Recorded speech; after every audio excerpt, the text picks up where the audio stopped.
আসসালামু আলাইকুম। আজকে আমরা ঘুরতে যাচ্ছি আরেকটি নতুন গ্রামে। গ্রামটা হচ্ছে রূপগঞ্জ, মুরাপাড়া। যে জমিদার বাড়ি, সেই বাড়িটা ঘুরতে এবং সেই বাড়িটা দেখতে এবং একটু গরমের মধ্যে বিশ্রাম নিতে আমরা ওইখানে গিয়েছি। প্রচণ্ড গরম। ওইখানে বসে আমরা রেস্ট নিচ্ছি এবং সরকারি বন্ধুরা মিলে গল্প মুরাপাড়া করতেছি। কলেজ এখানে আমরা তারপর আসছি আজকে আমরা দেখতেছি। সেই মুরাপাড়া জমিদার বাড়িটা ঘুরে ঘুরে দেখলাম। ভালোই লাগতেছে। অনেক ভালো লাগছে। পানিগুলো অনেক সুন্দর। ওইখান থেকে আমরা রূপগঞ্জে আরেকটি গ্রামে যাব বলে আমরা চিন্তা ভাবনা করতেছি। তো আমরা মুরাপাড়া কলেজটা দেখেই আমরা রওনা দিব রূপগঞ্জের সেই ছনপাড়া নামক একটি গ্রামে। সেই গ্রামের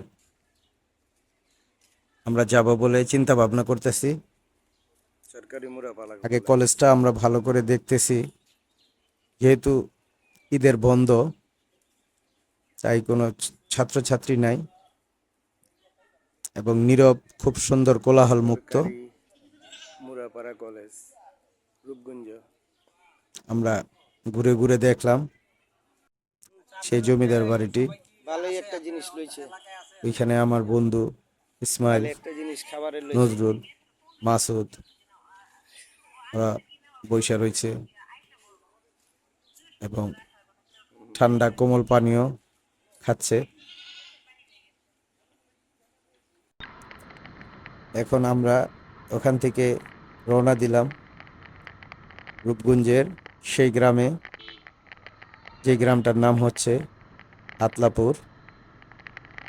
সেই গ্রামে ওইখানে আমরা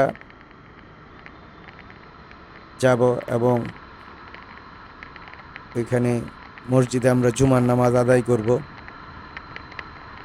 তাই আমরা দ্রুত যাওয়ার চেষ্টা করছি। আমরা আইসাও পড়ছি সে আতলাপুর গ্রামে। এখন আমরা জুমার নামাজ আদায় করার জন্য আমরা বের হচ্ছি।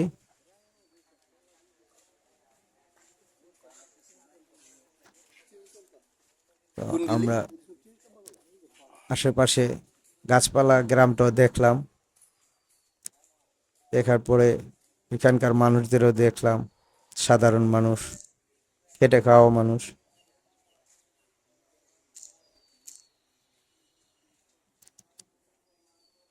এখন আমরা বন্ধুরা নামাজ পড়ার জন্য যাচ্ছি। ধন্যবাদ সকলকে ভিডিওটা দেখার জন্য।